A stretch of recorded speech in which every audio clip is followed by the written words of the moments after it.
People, welcome back to GNA TV and Chelsea Fan TV. I hope you guys are well wherever it is that you may be around the world. It is match day for Chelsea. First game in the Champions League up against Dinamo Zagreb at 5:45 today. Kickoff time as well. Guys, you know what I need you to do? Make sure we're smashing the likes both on Chelsea Fan TV and GNA TV. Let's get these likes up. Over 100 likes on both. We've got loads to get into before we get into the match discussions today. We're going to talk about Jorginho, Kovacic. Who else we got? Reece James. We're going to start with Mason Mount, Edouard Mendy. There's quite a lot. There's quite a lot to go through. A lot of sources, lots of things have come out today in regards to contracts, in regards to summer transfers, the plans, the ideas for next year's summer window. We're going to be talking about all of that today as well. On top of that, going through the Chelsea game tonight as well. How are Chelsea going to set up? What is Thomas Tuchel going to do to prepare the boys today? But the lines will be open as well. So the lines will be open for that. Kickoff is in around, 4 hours time? Yeah, just 4 hours and 15 minutes away, or just under 4 hours and 15 minutes away is kickoff of this game. And we are here to bring you a preview before that. So make sure that you're comfy. Make sure you've got your food. Make sure you're relaxed. It's going to be a good show. Smash the likes and let's cue the intro.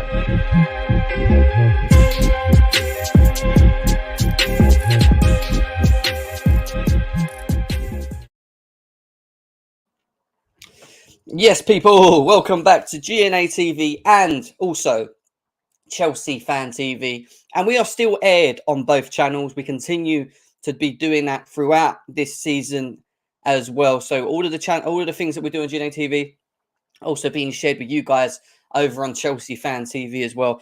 Over 100 of you guys combined here already. Nice to see every single one of you guys that are here.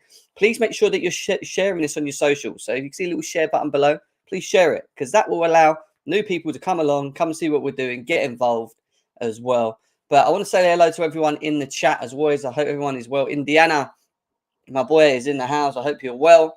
Gav, man, nice to see you. Chelsea Database's fun stat for tonight.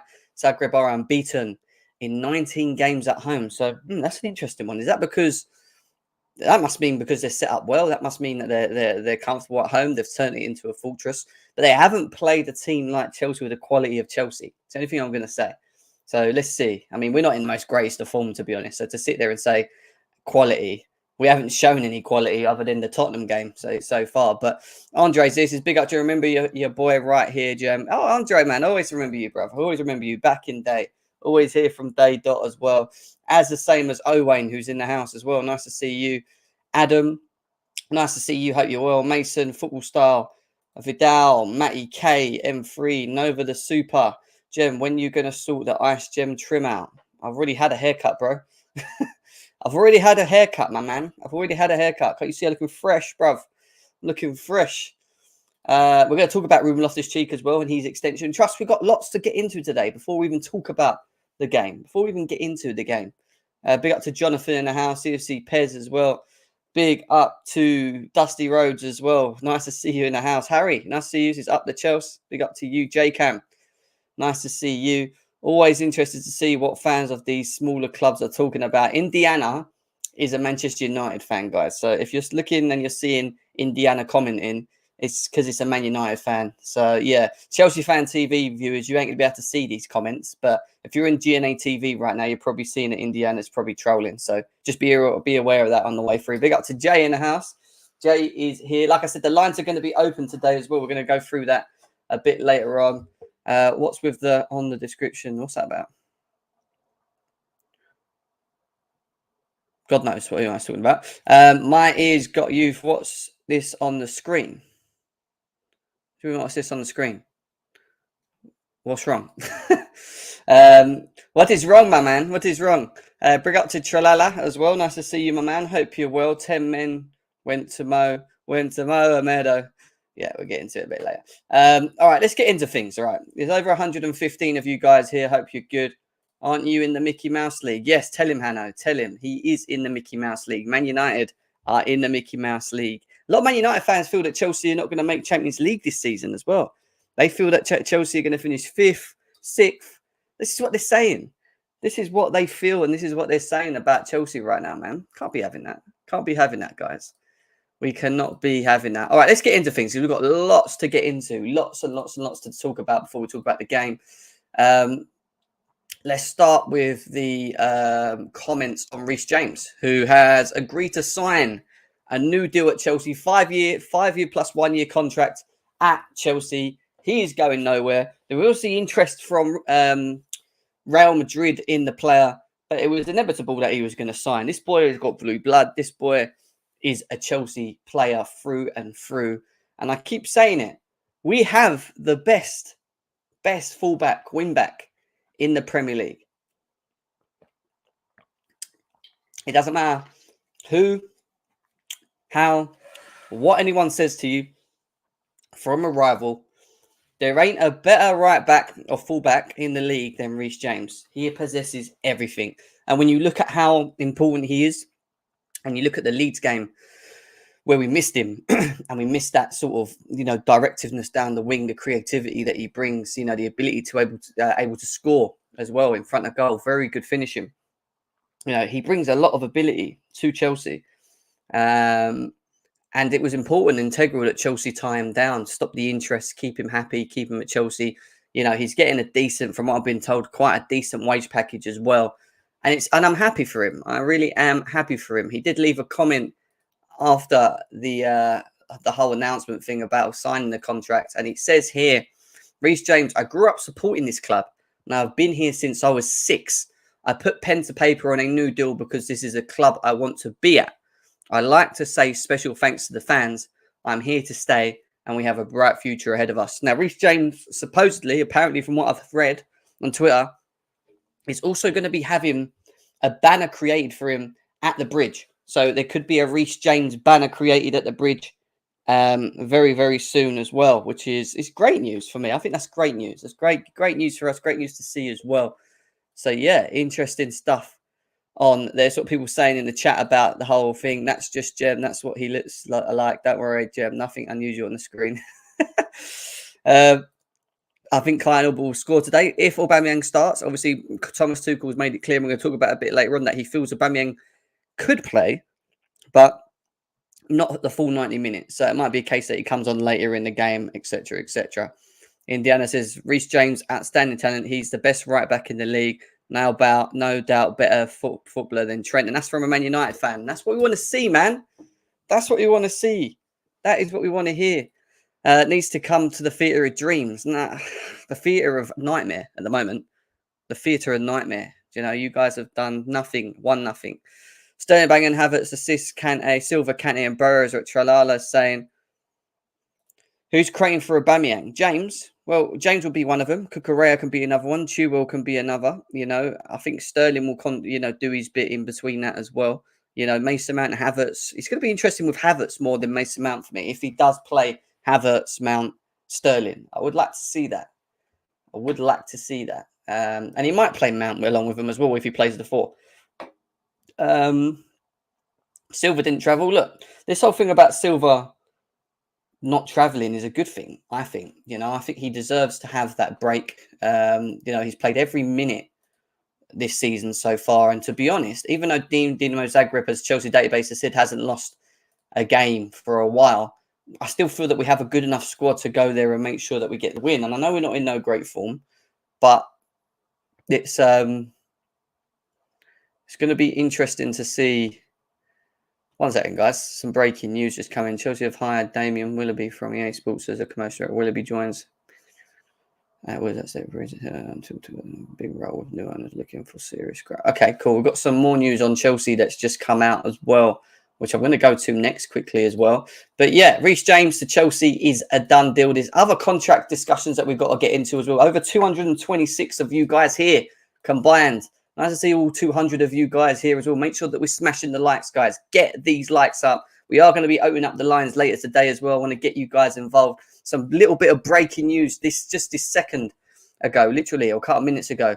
Chelsea have hired Damien Willoughby from EA Sports as the commercial director. Willoughby joins after being chief executive of City Football Group, India, and was at Chelsea at Stamford Bridge as head of sponsorship until 2010.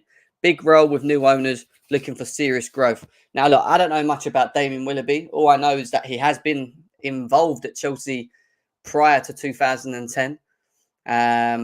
He comes back from what we understand to help Chelsea commercially grow better. The new owners feel that he's the man that can help grow the brand, the football club itself, bringing the money, and that's what it's about at the end of the day. The globe, as much as it is important on the pitch and getting Champions League and whatever, it's growing Chelsea globally, and we already know Chelsea are one of the biggest, I would say, or up there, up there in terms of their global marketing aspect. They're up there, but in terms of the new step, the bigger future, and for Todd Bowley and Egg Bailey to want to bring this guy on, it's about growing the brand itself. Chelsea are worth what? Was it 4 billion, 3 billion, whatever it was when Roman Abramovich sold Chelsea?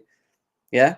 The aim is to grow that. The aim is to make it a bigger company, and that's massive. And you know what? Chelsea were bought, I think Chelsea themselves were bought, in terms of how much they were worth, they were the highest, it cost, I think it was the biggest deal in history in terms of the cost, so you look at how much we were valued at that point and what we could be 10 years down the line, which is what they've got at the moment, a 10-year agreement of not being able to take any shares out of the football club as well. They're going to look to try and grow it. They're going to try and work hard on not only on the pitch, but off the pitch as well. So interesting news there. You see how that works in terms of the growth of Chelsea in a later stage. I don't know much about the guy, so I can't say much. He's already here, Jim. Yeah, I know. What are you talking about? Mendy needs dropping tonight. Well, it might happen. Moving like United with the Glazers, it's all downhill from here. I don't think we are. I mean, look, Glazers spend money, but they offer completely stupid wages. What we've done in the short space of time under Bowley is get rid of players that are deadwood, which you seem to struggle to still do. We've got rid of 90% of the people in the books that we didn't want. And we're, making room for growing the squad and making the squad a better squad, making it more a challenging squad. These are things that are important. Liam Lane, nice to see you as well. Yes, big up to CFC OG in the house. He says, just get the likes and subs up as well. Please do that on both GNA TV and Chelsea Fan TV as well. Did I? I said Reece James signs a new contract. Didn't say done deal. Oh, God knows. Anyway, we move. Do we have a football director yet? No, we do not have a footballing director as of yet. That's something that's going to come, I feel, along with the head of recruitment. We know Scott McLaughlin has now left Chelsea. He is now not a part of Chelsea. And I think the DOF will have a heavy connection to who the head of recruitment is. It could be that we announce both together. It could be that we tie up the DOF and then work with the DOF, the manager, Bowley, to try and understand the system, the platform. What is the platform? What route do Chelsea want to go down in terms of structure in the next couple of years? Because once that DOF comes in, it's going to be a clear structure in place of how we deal with things, not only on the pitch with players coming in and out, structures of wages, payments, branding. There's a lot to it. Did you add what you need in this window? I would say Aubameyang is desperate. I think we've added quite a lot. I think we know that there's still areas that we need to improve. There's certain areas that we need to improve in the club. But it's about addressing as many areas as possible. We was never going to go through this whole summer window getting them all done. We still need more of a creative players in the team, in the forward line, in the midfield. Don't have that. But what we have brought in is to cover Rudiger, is to cover Christensen, is to bring back up to Chilwell, is to add to the forward line because we lost Werner, we've got rid of Lukaku, Callum Hudson-Odoi's gone on loan. We're adding to the squad. We're trying to improve the core of the squad. And then onwards, it's about how quick can we improve the depth.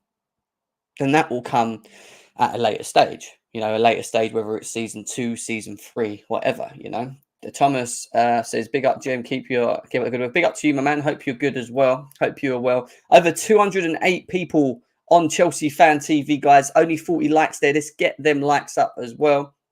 GNA TV, we've got over 90 of you on here as well. Only 36 likes. Come on, let's get this over 50 likes. Hit the thumb if you haven't done already. I am going to be opening up the lines very shortly for you guys as well. What does that even mean? There's so many weird people in the gym. Why are your hair looking hella dusty, fam? It's Edwin from the Leisure Centre.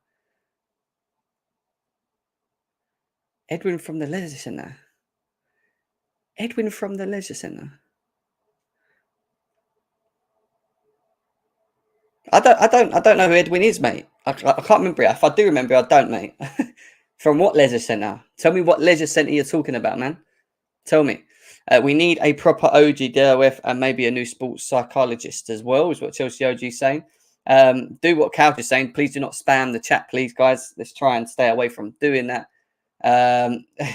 I'm happy with the window. Hope Sakara starts. He looked like a beast when he was training. I'm not going to lie. He looked like a beast. Gems thinking, who the fuck is Edwin? I am literally thinking that right now. I'm trying to think. I'm like, do I know this guy? Does this guy know me? How does he know me? How does he know me? Let's move on because we've still got quite a lot to get into. And I want to open up the lines as well. And I want to start with Nizar Kinsella's comments today. Nizar Kinsella's comments today, which are new contracts are on the agenda for Chelsea, new owners. Mason Mount has had provisional talks, but very early days. Edouard Mendy has rejected an early offer, which was lower than what Kepa is on. Now, we're going to get into that. And people are going to say, well, what's he turned away? What's happened? Well, reading the article, and the article was from the Evening Standard, is that Chelsea open to Mason Mount's new contract, talks of Edouard Mendy rejects first offer. And then it goes on to say that Chelsea are making plans to tie down Mason Mount and Edouard Mendy to new contracts after securing the future of Reece James, as we know. Reece James signs a 6-year contract worth $250K a week, thoroughly deserved in terms of the player himself, how important he is. Chelsea owners have made talks with Mount and Mendy one of their next priorities. Professional discussions are taking place between co-owners Todd Bowley and Mount, who has 2 years remaining on his current deal and is on line to become one of the highest earners at the club. Mount is yet to be presented with a full offer, but is happy at the bridge, and there is optimism on an agreement will be reached with the England midfielder. Obviously, we know James has got an agreement there. In terms of Mendy's case is more complex. The Senegal goalkeeper has already turned down the initial offer from Chelsea, who kicked off their Champions League, blah, blah, blah. The 30-year-old is said to have been offered an inferior terms to back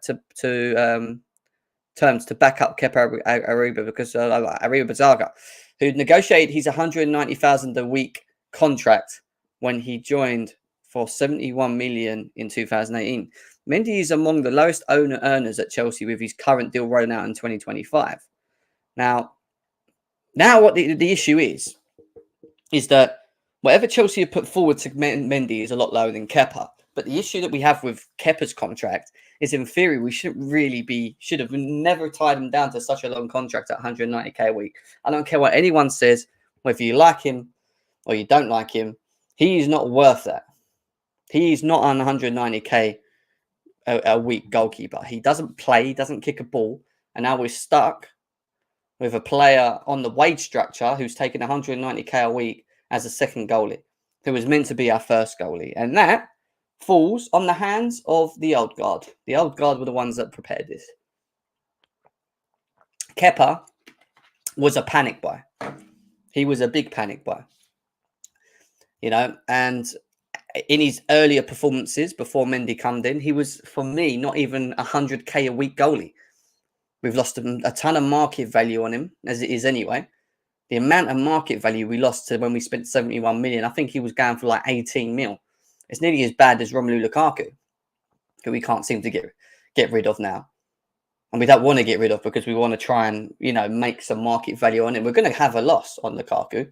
We're never going to make that 100 mil back, but we're going to try and make at least a quarter or at least just under a half of our money back on him, or try. Can't do that with Kepa because he don't start.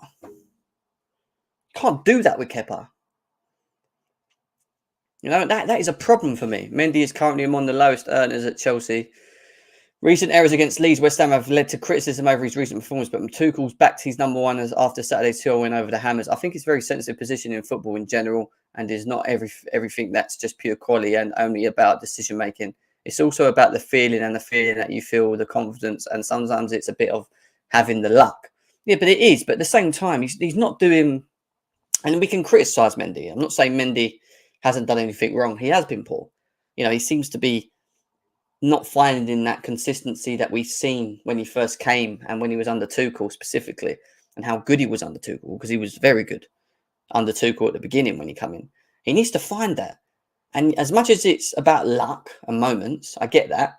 He's also not making things easy for himself. He's not just making the right decision when he receives the ball. We know he don't like playing the ball out sometimes. Hoof it. Just hoof it. And even if it pisses off Tuchel, because you've got a player around you, who gives it? Like, you're clearing your lines. Little things. And, even he's saving, even his corners. He used to be so good at corners. He used to be direct. He used to be aggressive. I used to be like, yeah, we've got a goalie in goal now who's solid. Even his corners have been shocking. I know we've been awful at corners this season. Awful. He's been a part of it. So he does need to step up. He does need to step up. He wants more than what Kepa's got, which is 190k, and I understand it. Again, I blame us. I blame the old guard for giving Kepa 190k a week. But if you're the number one goalie who's being offered 140k a week, for example, when the second goalie is on 190k, you're not going to take it. You've either got to match it or give him a little bit more. And I don't think we really want to do that. So now it's going to be about negotiating. So this is what you need also from leaders and from goalkeepers. And they have the kind of momentum that if they do a little mistake, it's not punished. Now he gets punished a lot for not a lot of what he does wrong. But there are no doubts in my mind. The situation is calm. We have two fantastic goalkeepers, two fantastic guys. We are aware of it. We are aware of it that Mendy is in the kind of situation. But first, we deal inside and then we tell you. The future of Jorginho and Kante we're going to talk about in a second. But, the Mendy thing's an interesting one because he's not going to sign. He's not going to sign a deal unless we close the gap to what what Kepa's been given. I don't think Mendy's going to leave. I don't think he's going to leave. I think we wouldn't even let him leave. To be honest with you guys, I don't think that's going to happen. Mount doesn't deserve a new contract, is what Showtime's saying. Big up to Showtime that's in the house as well, guys. Over 406 people here. Make sure that we're smashing the likes. Get these likes up. Lee says, Jim, his supply of talent through the academy that we've enjoyed for almost a decade seems to have dried up. Is it a problem with the scouting system or the structure, or have the other clubs caught up? It's a good question, really. It's a real good question, Lee, in terms of our academy, because there were, when you looked at the books of the amount of players that we had in the academy, there was a lot of good prospects. The issue is Chelsea's first team, and if you look at the way that we've sort of, and it's not even just under Tuchel, but the way that we've been structured over the years, is that if we have an issue in positions, we tend to turn to the market, and we've always looked to replace rather than bring in. And maybe there could have been opportunities for certain individuals to get in the team if they were given the opportunity. But then you've got to think about it from the manager's perspectives. And I'm talking about the Chelsea managers in the past that we've had. If you're a manager that's coming in whose targets are to maybe win the Premier League or, finish top four and win a trophy, go far in the Champions League, it's very hard to give time or bring players in like the academy players and give them the time and the game time that they need in such a competitive nature. And I think that we were in a position in the past where I don't think managers could afford to do that, because if things didn't work out and we went downhill, then we would lose them or we would switch it. We'd get rid of the managers and we'd move on. And I think managers were so heavily under pressure in achieving their targets because we used to spend so much money on players and have a decent squad of crop of players that I don't feel like the academies were given the opportunity to be a part of the team. We're in a position now where obviously Lampard comes through the door, he brings Mason Mount and Reece James through the doors. That decision was made, but I think Lampard had it a bit more easier because we kind of knew that we were in a position where we lost all of our key best players from the past, and then it was about a rebuild, and we couldn't do that because we was on a ban, so we had to rely upon Tammy Abraham, Mason Mount, Reece James. So we were kind of forced into bringing the academy in. And when you think about that position and where we are to this point, I'm so happy that in its way did kind of happen, because we wouldn't have heard about these players, we wouldn't have known about Reece James. And now look at him. It's just that I feel like it's a very limited area for academy players to come in at Chelsea and do well. You know, be given the opportunity. You have to be very special and you have to take your chance. If you get the chance, you have to take it and you have to really prove a point as to why you are ready for that team or for the first team. If you don't and it doesn't work and you fall far away from it, then you just go out on loan and ultimately you just get sold, or you just stay on loan and we just make money from it. You know, that has always been the way of doing things, you know. But have teams caught up?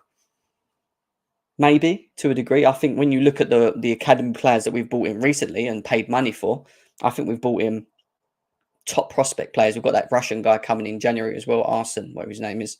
He looks very good as well. These are players that are going to be looking to break into the team at some point. So I do feel that Todd Bowley may force Thomas Tuchel to start looking at the young prospects more than what we did back with the old guard. With the old guard, we just wouldn't have done it. You know, in the old guard, we just wouldn't have done it. But a good question, mate. Good question to get into. Big up to Declared. Nearly over 500 of you guys here, man. Big up to every single one of you guys. As always, we'll be opening up the lines very, very soon. We spoke about Edouard Mendy. We spoke about Mount, obviously. We spoke about Reece James. We're now going to talk about Jorginho and the midfield. Obviously, Kante seems to be a player that's going to be offered potentially a contract, providing that he agrees to reduce his wages, bearing in mind he's not playing much game time. I don't think that'll be hard unless he really wants to leave. I feel with Jorginho, and it says here that Jorginho's looking unlikely to sign a new deal and no talks have started yet. I feel he's in a position now where he probably wants to go back, and I wouldn't hold him back. I wouldn't hold him back. If Jorginho wants to leave Chelsea and he wants to move forward, let him move forward. We've got Zakaria here, who's on the loan. Now, he's got the opportunity to approve Tuchel, Bowley, to buy him and show us the sort of form that we saw back at Gladbach when he was there. So this is an opportunity for him. And it's going to be interesting to see Zakaria and how he works at Chelsea. You know, there's talks about other midfielders coming in the summer, and I do feel that we will attack that area in the window. I do feel we will improve that area. But if Jorginho doesn't want to hang around and sign a new contract, I think that's a good thing. I do feel it's a good thing. I know I said about him staying for rotation, and I'm cool for rotation, but I think he needs to understand that he's not going to be starting many games in the future at Chelsea. Now, we're kind of past the boat of Jorginho starting games. I've had enough of it now. If they were all fit, I wouldn't start him. I'd use him as rotation. You know, I just feel that in the system that we play and how he plays, he's a very limited player. Not a completely bad player. He's just limited in the way that he plays the game. And we know that he's limited capabilities. That is that he doesn't have recovery speed. You know, he recycles the ball, okay, quite well, but it doesn't really lead to much. He can play the ball a bit direct, but he pick and chooses when he wants to do that. He doesn't do it enough. His reading of the game is very good. I think he does read the game very well, you know, and try and intercept and whatever, but he's not strong enough. He's not physical enough. You know, these are all little things that are not helping this midfield, and the gaping holes and areas that we keep having with Jorginho in the team is just not good enough. It's just not good enough at Chelsea. We can't be relying and giving people like Jorginho contracts who thinks he's going to be starting game after game after game. It's just not going to happen. Miles is saying send him back to Italy. Jorginho isn't ready for the Premier anymore, is what Veli's saying. Apparently in January, we're going back in to get a midfielder. I'll be shocked at it, but we could do. Does Chelsea build a statue for Kante outside the bridge? Probably not. Chelsea's under 90 is currently getting slapped. Yeah, I heard about that. Bro had to start. We're going to talk about the game very shortly. We'll get into the end of that, and then we're going to start talking about the game as well, guys. So make sure that we're smashing them likes, though. Let's get these likes up. Let's kind of get over 100 likes on both channels, GNA TV and Chelsea Fan TV, if we can. We've got over 318 of you guys on Chelsea Fan TV. Nice to see you guys here as well. And on GNA TV, we've got over 165. So we're growing on that side, but let's get the likes up. Both only got 72 likes and 55 likes. So let's get them likes up, guys. Hit the thumb. Hit that thumb. Yeah, we are going for Alvarez, Gem. Well, I think they might, you know, they said they'd re-look at it in January. But now that Zakaria is here, and depending on how well Zakaria performs, I don't think we might do that. I think we might look at it in the summer when Jorginho goes. You know, Jorginho's comments here that came out today, funny enough. It wasn't easy the first year. We were winning and everything looked good. But then so many things happen. I had to put in a lot of work to gain everyone's respect. I always try to look on the bright side and change people's perception of me. he kind of is feeling the pressure. He kind of feels the pressure. And I think he knows himself. I'll be honest with you. I think he knows himself that he's a limited player. You know, he goes on to say that I said myself, these people are wrong about me and it's not fair. Both in football and in life, it's all about the facts, not the words. You can demonstrate that on the pitch and through your results. That's what I've always tried to do. But you ain't demonstrating it on the pitch as well. You know, you've had good moments or patches of form under Thomas Tuchel.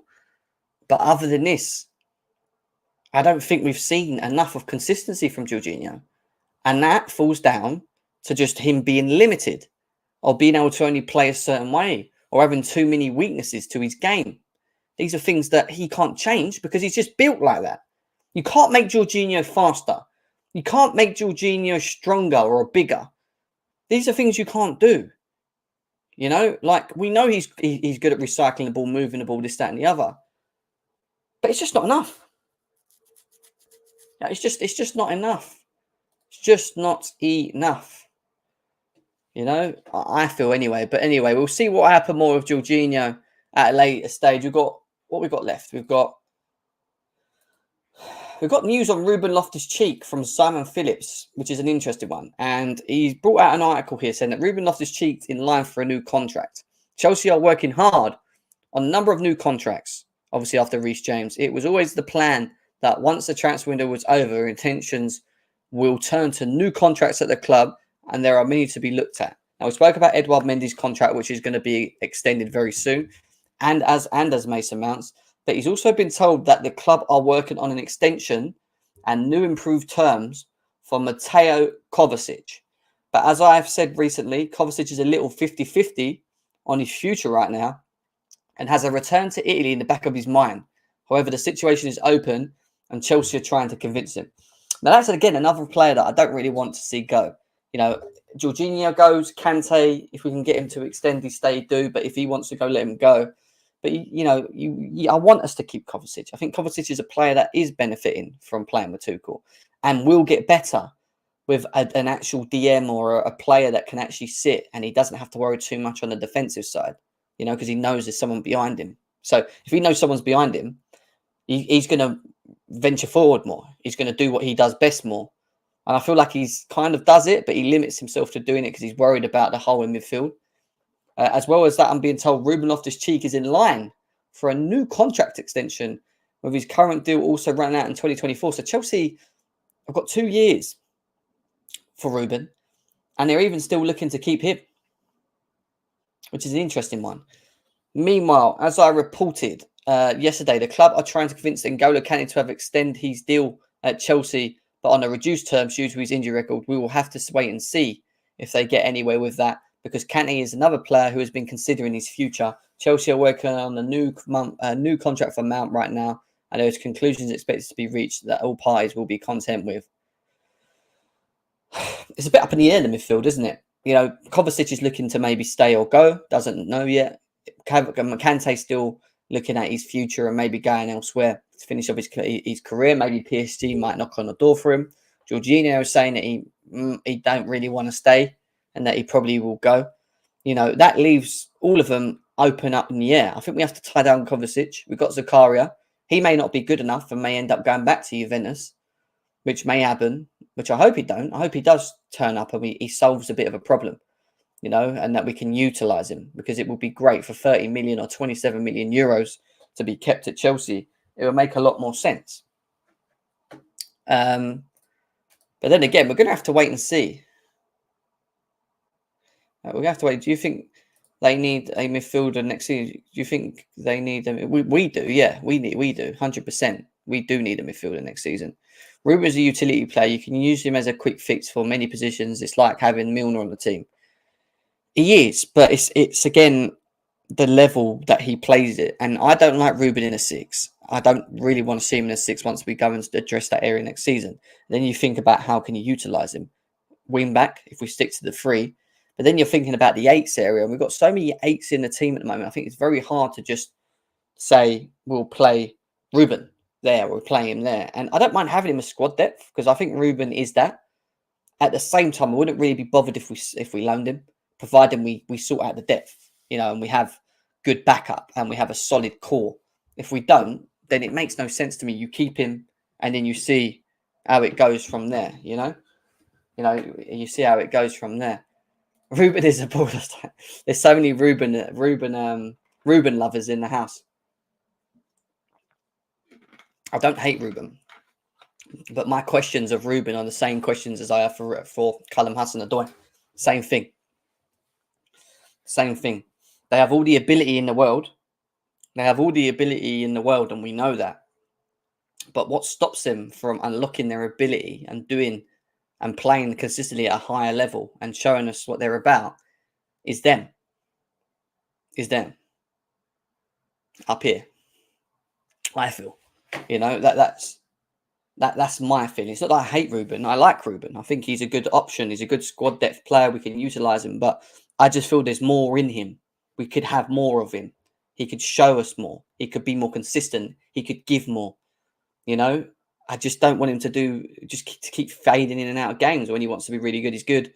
When he doesn't want to be really good, he's just crap. That is it. That's how I feel. Big up to Simon in the house, man. Hope you're well, man. Hope you are well. All right, so there we go. That's that. What we got left before we get into... we need to get into the game, don't we? Some of these Chelsea... All right, so yeah, this is interesting stuff. So apparently the new owners have been taking Azpilicueta out for food. Great food, great meal. It says some of the Chelsea new owners took Azpilicueta out for dinner. One of the subjects that came up was why he thought the club had had so many problems filling the striker position. It's thought that Azpilicueta found it hard to explain, suggesting it could be the pressure. I've already said what to do with this number 9 shirt.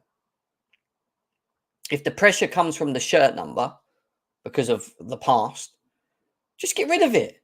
Stop giving it to him. Don't give him the number 9. Put the number 9 in the bin. Don't have to see the number 9 again. It's a number. If that's what the pressure is, get rid of the number. Give him something else. Give him blimmin' 69. Give him 69. Give him whatever, 11. I don't know. Make up a new striker number. 99. Just make up a new striker number. Maybe it will trend. 99 or 69 or whatever. Whatever you want to pick, Aubameyang's going to be interesting. I think Aubameyang's going to be interesting.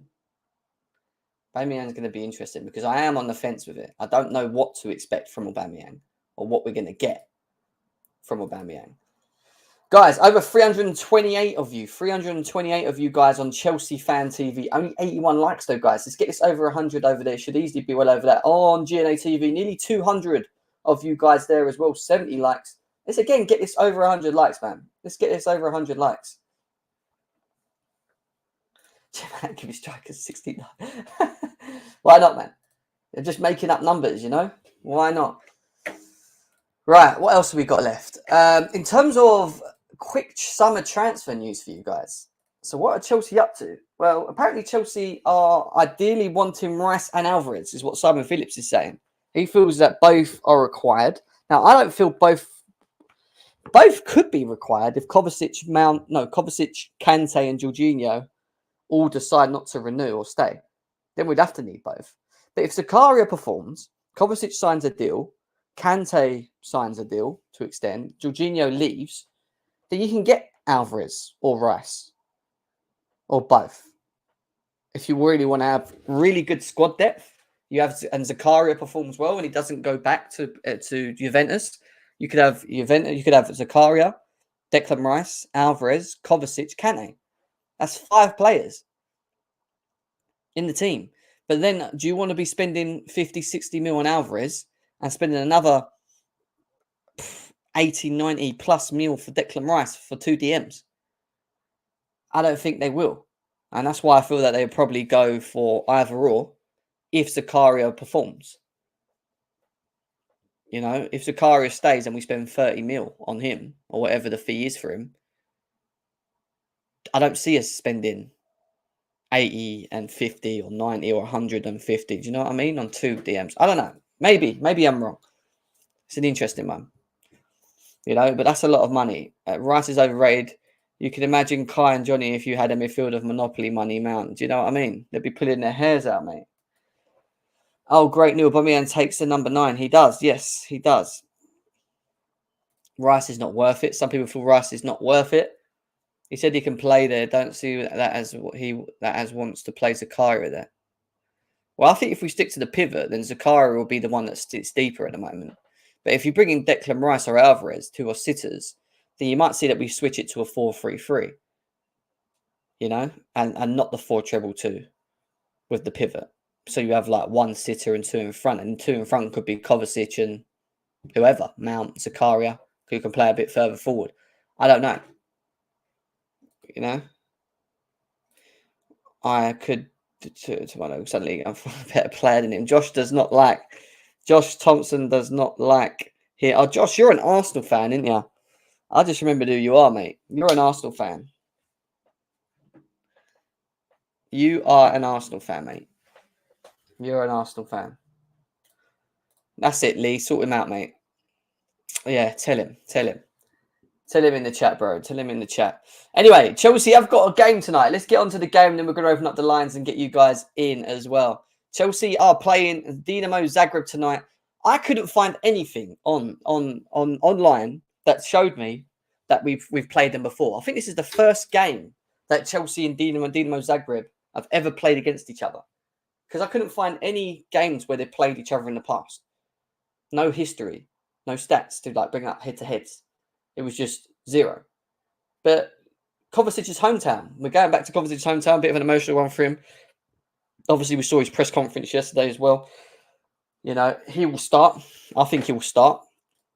The fact that it was a part of the interview, I think he'll start. Also, who will be attending that game, again, showing their pure intentions, unlike the Glaziers, Indiana, who's in the chat. Todd Bowley and Begdad Egbali are out in Zagreb. These guys are fully invested in more ways than one, and it's not even just on transfers, it's also in the team. They are watching, they are monitoring, they are showing their presence, they're showing that they're there, and I think that's a good thing. I think players, managers know him, that the owners are invested as much as maybe Todd Bowley and Begdad Egbali are. I'm hoping that it continues, you know, because like I said, the short-term image is always deceiving. It has to continue. As long as it may continue, I think it's a good thing that the owners, or one of the owners, are there watching and about. I think Todd Bowley will be more invested in the long run in watching games and whatever. Might be wrong. Might see Begdad also involved. I mean, he is a billionaire. You know, they're both billionaires. They don't need to specifically be sitting in front of a desk, do they? You know? But yeah, they're there tonight. They're there tonight as well, which is showing their commitment to the cause. Now, we're just going to do a quick pre-match briefing, and then we're going to get into formation layout. Well, let's get into it. It's obviously on the Chelsea FC website, and it says that Chelsea's Group E trip to Dinamo Zagreb is the 198th different side we have met in all competitions, but the first from Croatia. So this is the first time Chelsea have met a team from Croatia, guys. Quarterfinalists last season, the Blues have lost only twice in the past 15 Champions League games on the road. Good form in the Champions League, Chelsea. What does this mean? That means that the Blues will also be first to use the semi-automated offside technology.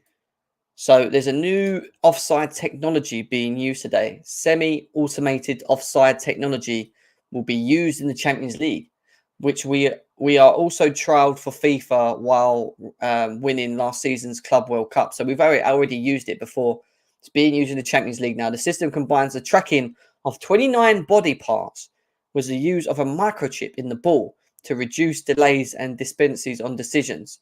So this is to help and enforce the offside rule. And whether this works in the Champions League, you might see that this grows and becomes a thing in the Premier League at a later stage. But Chelsea were using it, or was, a part of it in the last year in the World Cup when they were playing in the FIFA World Cup. So interesting stuff. The month's international break, Chelsea will now alternate between Champions League midweeks and Premier League weekends up to mid-November. So from now up to the mid of November, for 2 days, because we have to, sorry, for 2 games a week, you're going to be having Champions League football and Premier League football. So 2 games a week, there's going to be a lot going on. The intensity is such that while that the Blues' last group campaign lasted 86 days, the Winter World Cup has constricted that it's just 58 this year. It had to be, wouldn't it? Hosts Dinamo, meanwhile, have already played 6 qualifying fixtures in the competition, but have had an extra day's recovery as they beat Rijeka 3-1 at home. Tuchel's side should still be glowing from a sizzling derby victory a couple of days ago. Team news. We already know that. Let's have a look. It should be Kai Havertz, who said he picks his moments, but admitted he needed that second strike in the 15 games, was sat by Ben Chilwell. So what was that to do with team news? I didn't have no team news. All 3 could start. So Havertz, Brower could all start. Chilwell could start. Aubameyang is available and could be used on his debut as well, which is interesting if he starts or not. Zakaria will wear the number 20. He's available as well. The only players that are not available, Trevor Chalobah is another one that's also available. The ones that ain't available are Thiago Silva, who we know is being rested. No injuries, just being rested. And then N'Golo Kante, who we know is obviously with an injury. Kovacic could start tonight as well. Other than that, he's took a full fit team. There's Aubameyang in his mask, ready to go for the Chelsea. Aubameyang sporting his specially made protective face mask. He's worn before. This is not new to him. Do you know what I mean? He's used to it. The Blues will target the second clean sheet of the season in Croatia. Azpilicueta, Kepa between the posts, although Mendy has recovered from his injury and is available at the squad. He speaks about that. Fofana is another one who is available tonight as well for Chelsea. Last season, the Londoners lost the first away match of the group to Juventus, who went on to claim the top spot, but had won the previous 3. After seeing the restart, he wanted against the Hammers. Tuchel says his side had to give a humble accept the fight this evening. Have to be humble and accept the fight this evening. Most UEFA Champions League titles is Real Madrid, AC Milan, Liverpool, Barcelona, Ajax, Inter Milan, Man United, Chelsea. So Chelsea is sitting in the bottom with the 2, with Porto, with Juventus, with Benfica. We've one of many Champions Leagues as Juventus. That's mad. I thought they'd won more than 2. I honestly thought they'd won more than 2. So who's a threat? So they said Orsic is a threat. Where is it?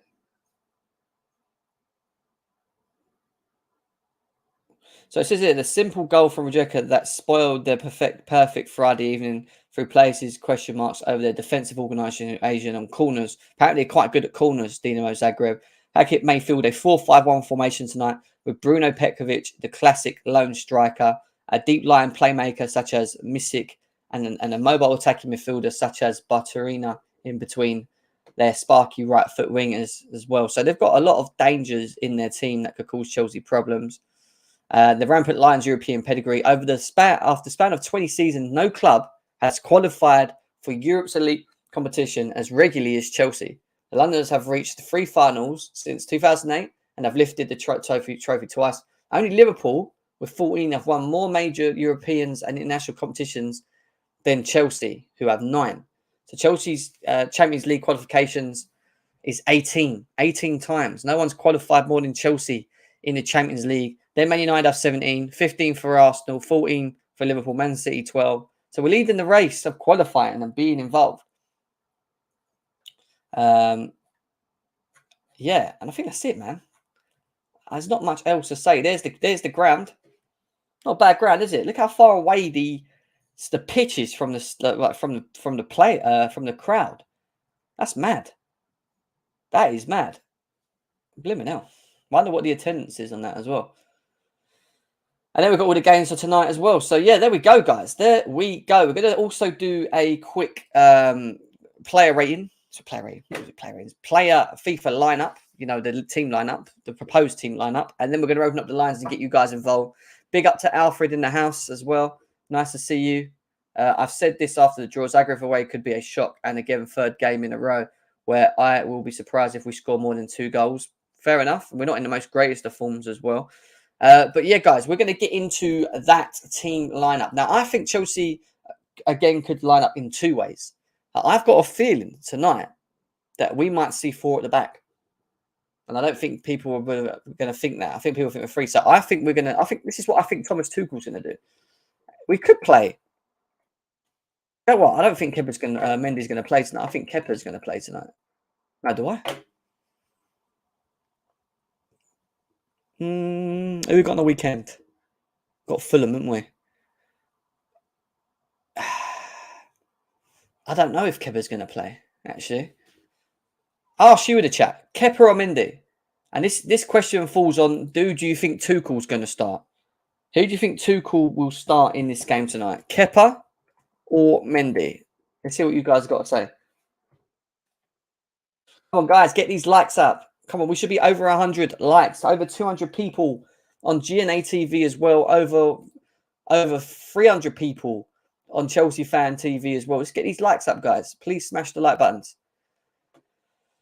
Kepa is to start. Kepa has. I'm asking you what Tuchel's going to do, not has to. This is not based on what you want. Yeah, this is what you think Tuchel's going to do. Kepa.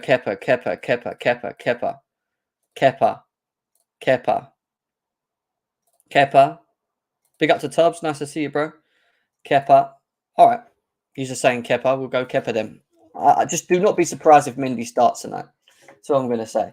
So I think it could be a 4-2-2 formation tonight. I know people don't want to see it, but I think we might see Ben Chilwell get played tonight. I think he will start. I think Reece James will play. I'm going to quickly show you what I think is going to happen. I think Koulibaly will play. And I think Fofana might play. Obviously, we know Silva's not available. But I think it might be something like that as a back 5 in a back 4. And then I think Kovacic will play. I think Jorginho is going to play. I don't think Zakaria starts. I think Zakaria comes on later with Aubameyang. I think Zakaria and Aubameyang will come later on. And then I think Sterling will play off the left. No, do you know what? I think Mount will play. I think Sterling will play. And I think Havertz will play. And I think Burrow will play. I think we might do something like that. I think he might play a 4 tonight. Only just to test, like, again, Dinamo Zagreb, not putting disrespect to him. He could play the 3, and I think it could happen. We'll do a 3 system after, yeah? But I've got a feeling that the 4 might happen tonight.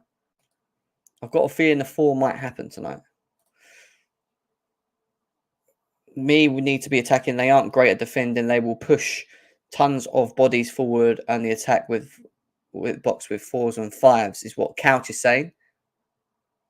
4-4-2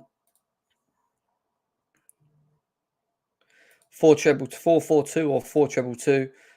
Bro won't start the Champions League. We need to get the points. Why won't Bro start? I know we need to get points, but why would you not start Bro? What has that got to do with points, Couch? I don't get that. What, you don't think Bro can get us points? I think we could see it. I think you saw it in the second half against West Ham where he started Havertz and Bro. I think you might be looking at it and going, well, you know, I've got to try it. I've not tried it. You know, Pulisic over Mount. That's what we've got here. No experience. That's not that. But it's Dinamo Zagreb, bro. We're not playing Real Madrid. We're not playing Barcelona. I'd get it if you said that. We're playing Dinamo Zagreb away. You know, I think he could be effective. And Havertz, I think, will start tonight after his goal. I think Tuchel will look at it and go, hang on, he's got a goal now. Let's try and work on that. Let's try and get him another goal tonight. Build him up for the Fulham game on the weekend. That's what I think we're going to do. Now, if we don't... Yeah, but exactly. It's the first leg. It's only the first leg. We lost the first leg last time round. I'm not saying we're going to lose tonight. Just saying we lost to Juventus and we still qualified. You know, it's not like halfway through or in and we're struggling to get points and we really need... Like, it's a good chance to give him a chance. You know, Boogeyman's saying Mount behind Kai and Brower as well. Over 500 of you guys here. Over 500 of you guys here. Now, look, I think he's going to play 4 at the back. But if he doesn't play 4 at the back, I think you will see this. I think you'll see this. If he doesn't play forward at the back, Couch, I don't think Burrow plays. And then I think you'll see maybe Chalobah or Aspilicueta in there. I think maybe Chalobah. I think that will be like that. I think Mount will play. I think Sterling will play. And I think Havertz will play. So if we do a 3-4-3, I think that's how we line up. But I think we'll probably go for the 4-2-2. But if he sticks to the 3 system, it could be that. It could be that. That makes more sense. Or whatever. Like however he wants to play it, you know. I think Fofana will be the centre of the 3. You know? I forgot about Ruben as well, actually. You could play Ruben, couldn't you? You could do that and then play. But then I don't want to see that. I don't want to see it. If James is fit, I'd rather just do that. I think Chalobah should play, mate. I think in these 3 systems, I would play Chalobah over Aspilicueta at the moment. I would. That's my opinion. That is my opinion. Yeah, Zakaria and Aubameyang, I think will come on in the second half. I don't think they start games. But if Zakaria does start, let's just say Zakaria does start. I think Zakaria comes in here. He plays there. I think Jorginho gets benched. I think Kovacic and Zakaria around midfield. And I think Zakaria will be the one that sits if he starts. And if we decide to start Aubameyang, then I think he will drop Havertz. And I think he'll just play Aubameyang. You know, that's if he starts them. But I don't think he starts them. Could be wrong. But you could have Aubameyang, Zakaria, Mount, Sterling as your leading line. I don't think they start, mate. I really don't. You know, and if we switch it to a 4-2-2 with them on the pitch, I think it will be something like this. Them at the back, them, Mount. I think Sterling will get dropped. I think Sterling will go there. And I think Havertz will go up there. He might use Sterling and Aubameyang up there. I think Havertz might play with Aubameyang with Sterling off the left or right or whatever. Or you play Sterling with Aubameyang and you don't play Havertz and you play Pulisic in his natural position. You know, Havertz, Mount, Aubameyang, Sterling. Sorry, Pulisic, Mount, Aubameyang. See, like there's so many options now. Like Aubameyang gives you options. Zakaria as well because he can play in this position. He can play in the 3. He can play in the 4. We have so many players between Aubameyang, Zakaria, Fofana, Koulibaly. All 4 of these players, they allow us to switch from 4s to 3s comfortably, providing they're fit and they're available. And it gives us options. You know, it gives us big options. But I want to hear what you guys have got to say in the chat as well. I have put the link in. I want to hear your thoughts and opinions. I want you guys to get involved with me. So come and have your say. Make sure we've got over 100 likes on both, though, please. We've got over 114 there. 96. Come on, GNA TV. If you haven't hit the thumb, guys, come on. Let's get this over 100 likes now. We've all hit with a button. Chelsea are going to win tonight. Hit the button. Chelsea are going to win tonight. Smash that button now. Let's get this over 100 likes, people. So Couch is saying, where's it? What's he saying? I'll just see saying here. I watched them too. They are aggressive in the attack. So you think they're going to come out at us, Couch? Couch, if you're a free, come in. Come in. Oh, you've come in. So Couch, I want to talk to you actually before you talk about Chelsea. You seem to say that you've watched these guys before as well. So what is it specifically that you feel that they're going to set up? How are they going to set up tonight against Chelsea? Like, how do you think they're going to play the game? Who, me? Who else? Dinamo. Oh, yo, what's up, fellas? Yeah, I think they're going to attack. That's the last 2 years I've been watching them in the Champions League against the Spurs, West Ham. Who else do they play? I think they played Man United at some point too. They attack, man. They're going to push numbers forward without question. Whenever they get on the break, you're seeing 4s and 5s all the time. So I think that they play into our hands because they are so aggressive. And if they give us space, I think first of all, I think Jorginho's going to start. They rested him on the weekend for Yeah. whatever reason. I think he definitely starts and controls the game for us. And if we get out on the break, if they make the game, destabilize the midfield and make it a more open game, that benefits us because we have better finishers. As much as If I they're, hate that, can I ask you a quick question? If they're good on the attack, I haven't watched them, but if they're quick and they're good on the attack, and it sounds like they've got some tricky players from what I read earlier on them as well, would it not be better to have quicker players in midfield? Like Zakaria is meant to be that. Like, would it be good to just risk and start Zakaria just for that? Like, that, I feel you. I just yeah. don't think that, like, if we have control of the ball 60-70% of the time, they're not going to get a lot of chances to get out on the break. And I don't feel like they defend well enough to cope with what we can do in the midfield. So we'll have to see. Again, like, I really do think they're going to be an attacking team, though. And just on the Broa thing, it's not that I don't think that he's capable. I just don't think that you start him in the first leg of the Champions League, his first start ever. Like, we still need to get the points, right? We do, and we can't be taking any risks there. That's all I'm saying. As much as I'd like to see him play, I don't think that's the game to risk him in. Like, you play him in game 4, you start him in game 4, game 5, maybe, around there. What do you think Tuchel will do in terms of system today? Do you think he'll go with the 3? Do you get what I say when I say it might be a 4 tonight? Like, what do you think? I actually think it might be a 4 because Thiago Silva in the middle. Have we seen anyone else play there yet? No, is the answer to that. So, that's important to me because he's the central to that defense right now. He hasn't played. Nobody else has played there, so it's going to be hard for me to envision somebody else taking up that role. Like, I mean, we could all ideally see Koulibaly there, but he's a little shaky right now, man. He's a little shaky right now. I'm not gonna lie. So I think a 4 would make the most sense at this point in time. I think him and Fofana in a 4 at the back is perfect for me. I think they'll be fine between the two of them. Fofana has the pace, Kuba has the pace. I think they're good enough to do a job together without Thiago Silva in the team. I mean, COG, what you saying, mate? Yeah, we saying, man, everyone's good. I think Fofana's more than fast, like, man. Even if something like a mistake happens at the back with Fofana there, hopefully he starts he'll make up for it, man. He'll make up for any mistakes. Like, so I think we should try Koulibaly central because if he can't do it against this team, we'll never do it in the Premier League. I don't want it one day, Thiago Silva's injured and we're playing him in the center of the 3. That would disturb me. I'd rather try it now.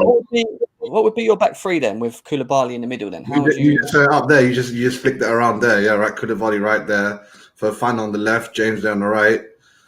Boy, James does scare me being central though. But you don't want to see James further up the pitch where he's good at. Yeah, I do. But then who would we put on the right back there? So unless you put Ruben Loftus-Cheek there, like that's your option. Unless you do like a Ruben. Yeah, he is versatile, but he's not a master of that position. Oh, no way they gave him 75. That's a mortgage. I thought Virgil was bad. Yeah, and then, I mean, Zakaria, do you think he starts with Kovacic, or do you think Jorginho and Kovacic will play? I think it's going to be Jorginho and Kovacic because I think Tuchel knows it's an easier game. And if they do well, if one score a goal or scores a penalty as he usually does, that will give them a bit of confidence, momentum, mentality boost, all of that. So maybe, and Kovacic is a hometown hero here, right? So got to play him, like. And Pulisic as well, is from Croatia. He speaks Croatian, apparently. Is he? Yeah, his grandparents and all that, from Croatia and all that.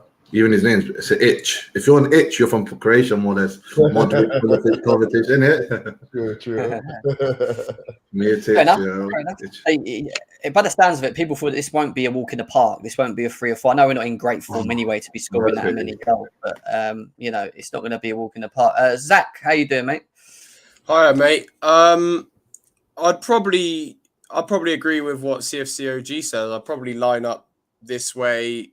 I know Loftus-Cheek's a bit dodgy at that wing-back role, but I quite like it when they manage to sort of swap him around and eventually Reece James gets up the pitch as we build up slowly. Yeah. But maybe put Cucurella in for Chilwell. I don't know. I think Tuchel might be trying to manage Chilwell's minutes a little bit, where he was, really good last game, but we don't want to have the same situation where he's playing 50 games a season. But yeah, I'll be excited. I don't really know too much about Dinamo Zagreb, to be honest, but I think this lineup looks good.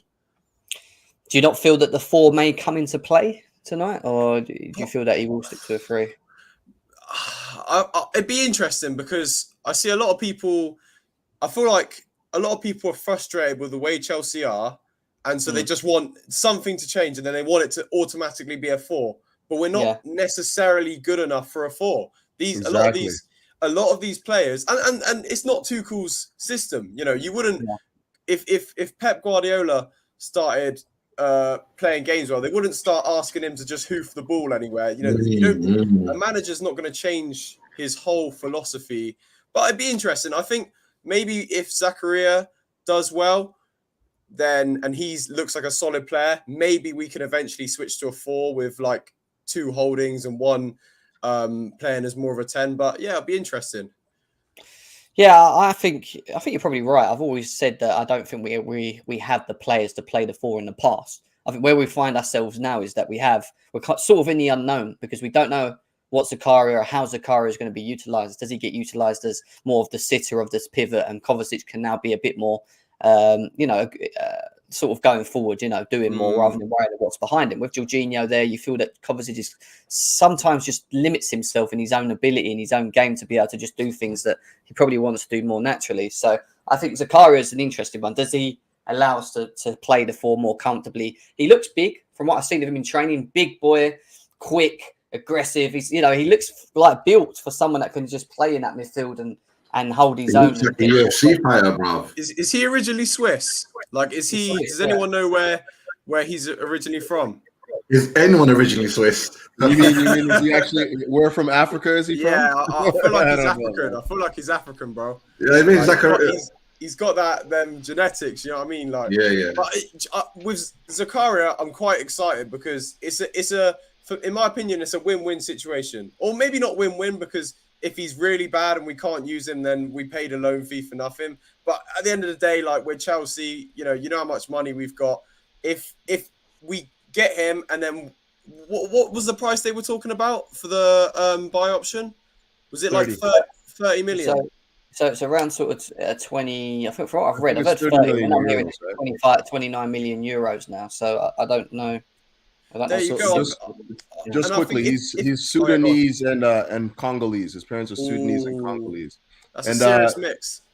Just wondering, Jem, can I just quickly scrutinize his back line here? Just quickly.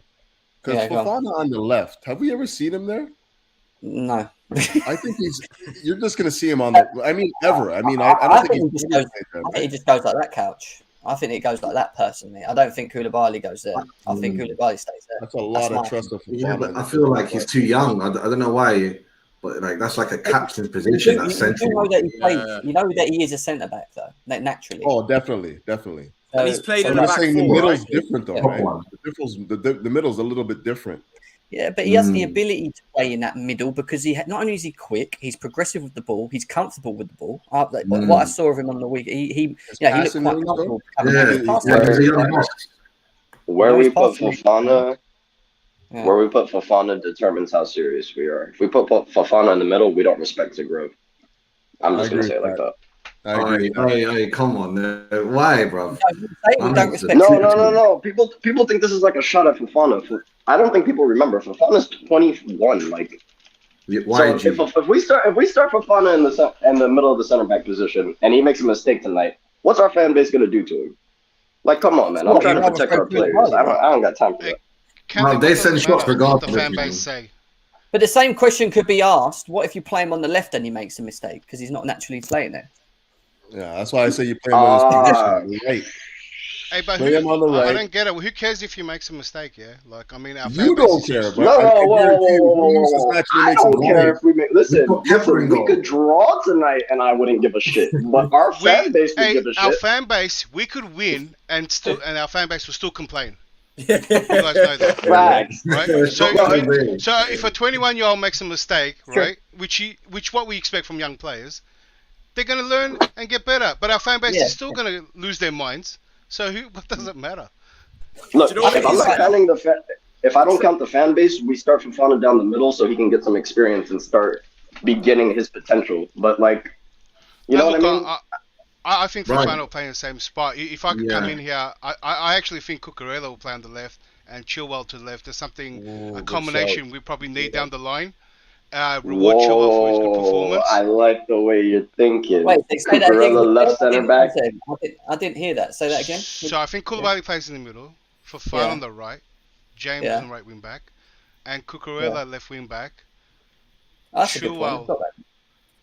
Yeah, that's a good point. I forgot about that. Yeah. That makes sense. Yeah. That makes sense. I don't think because I think that's why Cucurella was brought in.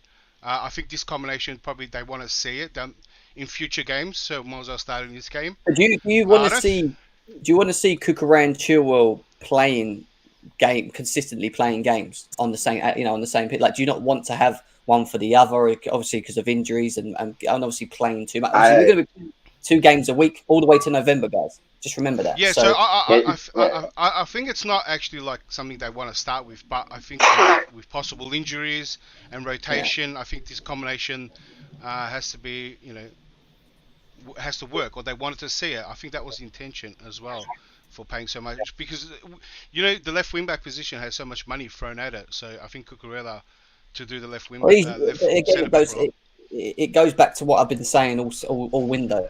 We have players that allow us to adapt. They're versatile. All the players that we brought in are versatile players that allow us to switch these hybrid formations that Tuchel plays, whether it's a 4, whether it's a 3.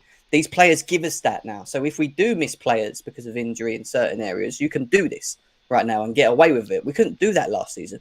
And that's why we suffered massively, tremendously, because we didn't have the squad depth. Yeah, I still don't think we have the squad depth. I just think we have more versatile players, if that makes sense, than what we had last year, So we had an illusion of a squad depth because we thought we had squad depth, and it kind of showed itself when we really needed it. But Claire, I think this game. Do you think Aubameyang starts? Do you think he starts or not? No. Okay. No, I think he gets a run though, but I don't think he starts. Who starts? I'm hoping Broja starts, but I get a feeling it'll be Havertz. Havertz in that line again. Okay. Yeah, I actually want to see Broja and Havertz together personally. I keep saying it. I actually want to see that because 45. We saw that when we saw Broja Havertz, and I think Havertz felt way more better in that role to play the side, coming in late, and we all of a sudden had height. We had some presence, and then Sterling dropped a bit deeper and was happy to lob in some balls. We're always getting crosses in, and we don't have much people on it. But like I said too, I think Sterling might get a rest. That makes me shake my head, mate. That makes me shake my head every time I read that. That makes me shake my head in disappointment. Really does. Sorry. Can I just say, I'd probably rather. Ziyech is one of those players that we couldn't sell, I guess. I'd probably rather put Pulisic on the left, rest Sterling for a game, and then maybe have Ziyech on the right, just to get him some game time. Yeah. I would rather have, like what you guys were saying, put Havertz on the right, and then Broja in the middle. Or at least I think that's what he'll start. But Ziyech needs to go. Like, I like him, but he's not. His head's not at Chelsea. I think he's a good player, but he's not. He should be starting games. But he's here till listen. His head got to be at Chelsea now because it doesn't fucking matter. December. Listen. There's a few things that's on Tuchel. Like Tuchel has to get Ziyech and Pulisic back in the ball game. On top of that, he has to make these players work. Like, there are no more excuses anymore. We know about the midfield. So if I watch today's game and our midfield gets ran through, which makes our defense come under more pressure and we concede goals, I'm looking at Tuchel because you know what's up. So I'm praying on Zakaria. Like, I think Zakaria is the key. If Zakaria ends up being good, mark my words today, Chelsea will have an amazing season. Because what's everyone's opinion on us losing Billy Gilmore? It hurts. I think for the price he went for. No comment. I don't think people will have an issue of him going. It's the price tag. It's the price tag that they went for. I told Jem, when they say undisclosed fees, bro, that means they're going under 10 mil. When I saw that shit, 9 to Brighton, who charged us how much? Oh, I thought it was not serious, bro.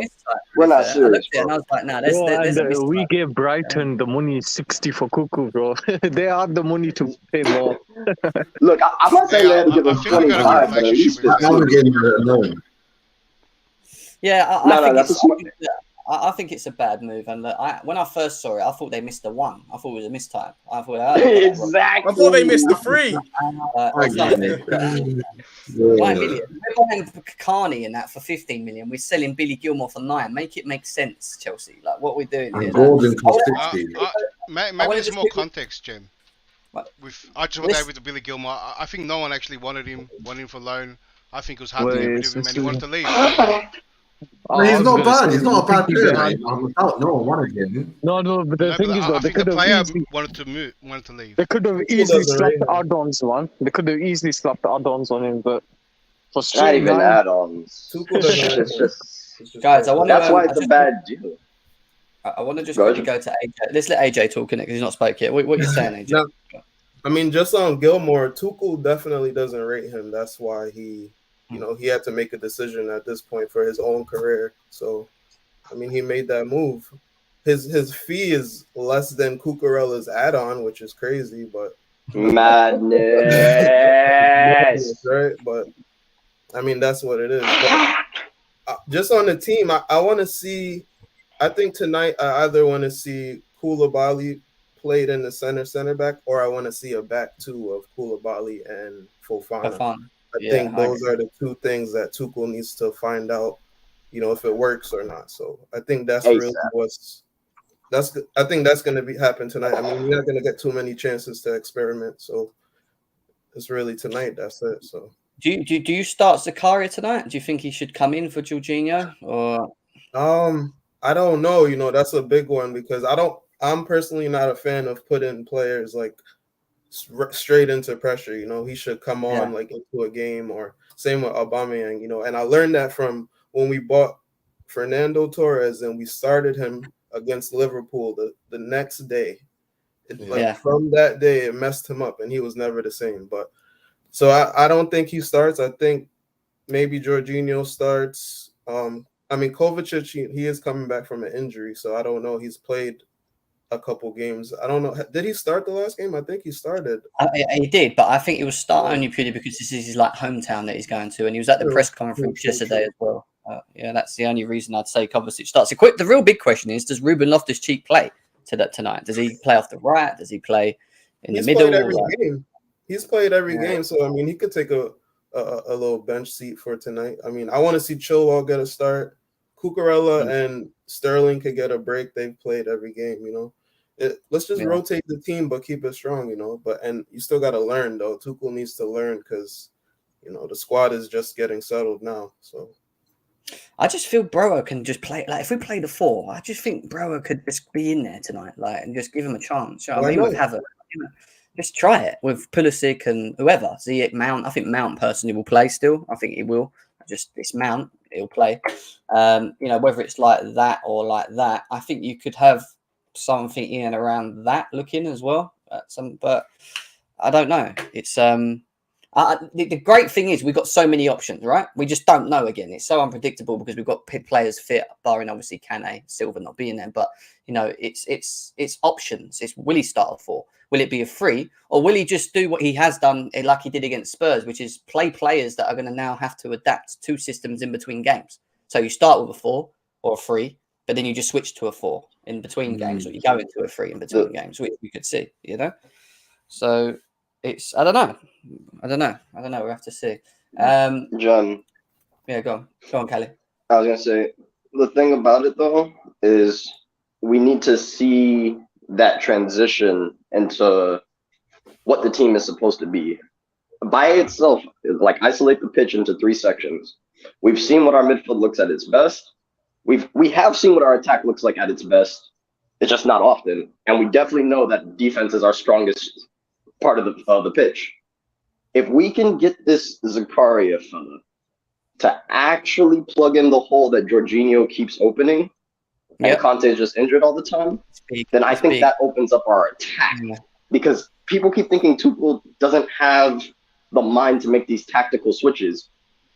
Come on, guys. Let's stop bantering. We know Tuchel actually is brilliant with his tactics. So I think if he feels safe in the midfield, he will start tactically pushing more bodies forward, as we saw against Real Madrid when we had no choice. So that's what I want to see. I want to see what does Tuchel really want his team to look like together overall as a whole? Not just isolate the defense or do a patch job on the midfield to hold together. I want to see what the team looks like together. Like, I want to see a team. That's what I'm trying to say. Callie, can I ask you a question? Go ahead. I'm going to jump in after you declare. Okay, yeah. I want to ask, do you think you're putting a heavy reliance on Zakaria, especially a You're player stealing that my we thunder. didn't... No. I was hoping I've been asking this. Sorry, Callie. I've been asking this for days, yeah? I've been going No. Listen. Yeah, like, I wanted to also add that that it's a player that we didn't go after till the end. And it's not feeling like a person that's going to fix our problems, but more a person to give us depth.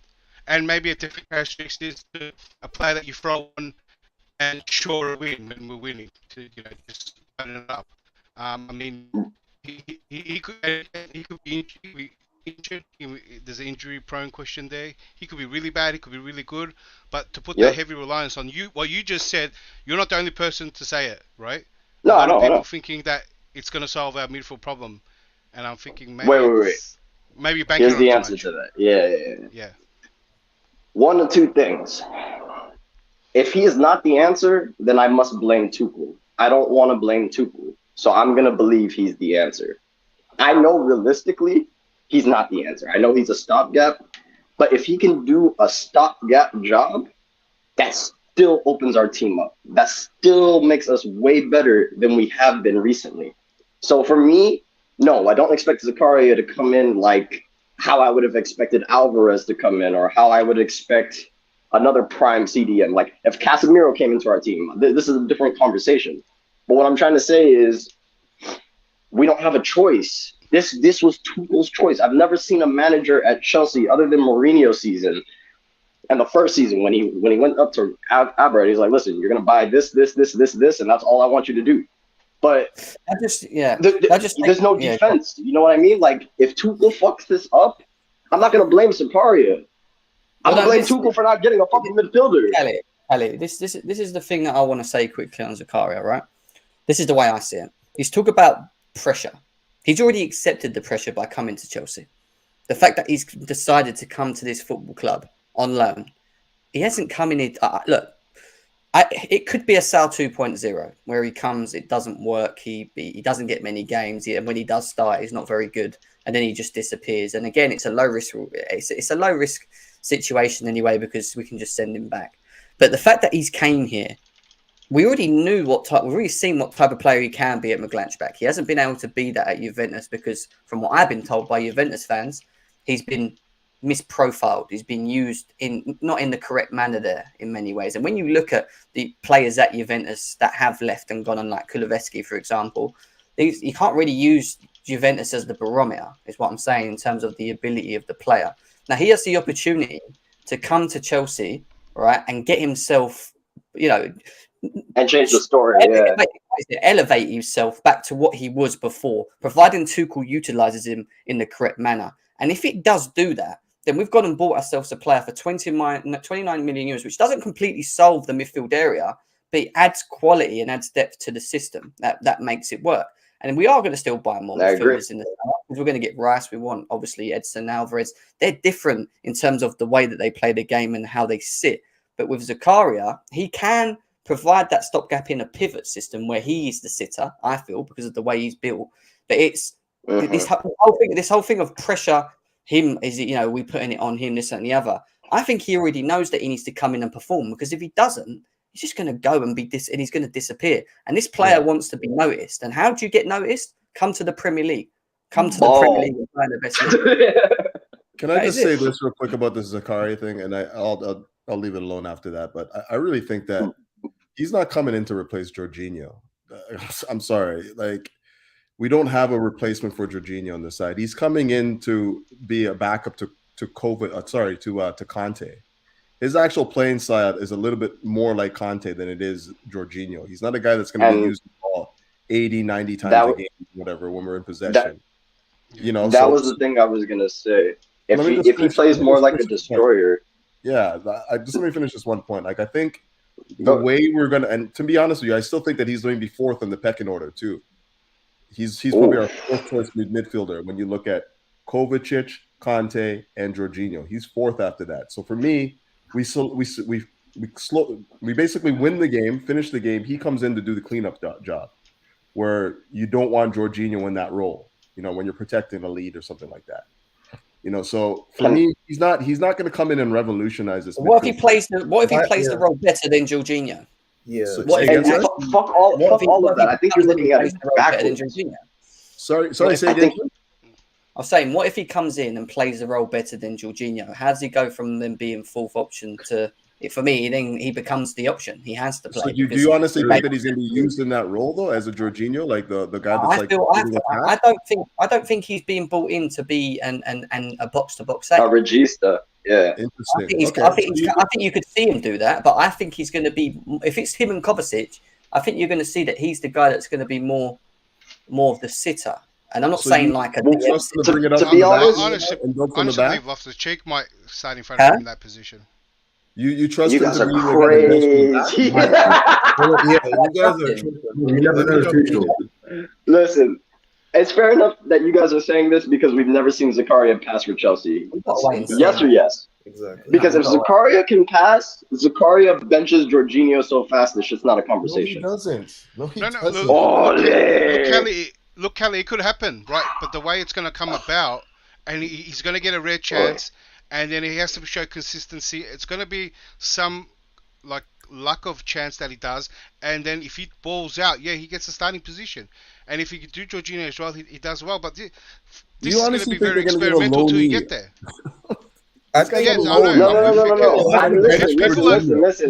People are making out like he's this massive money problem signing that we went for straight away. We wanted.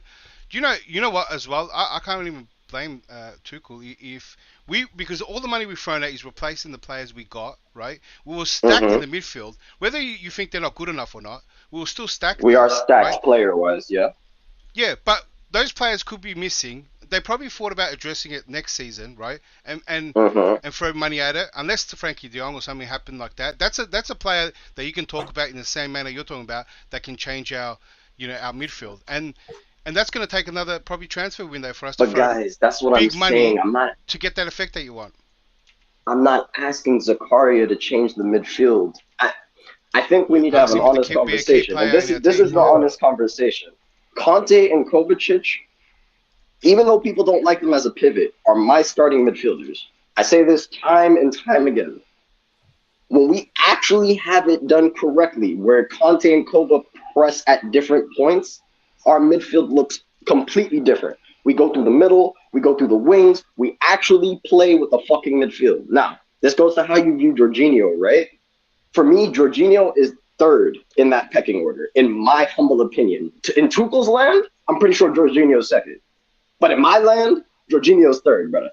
Now, if we look at Jorginho, right?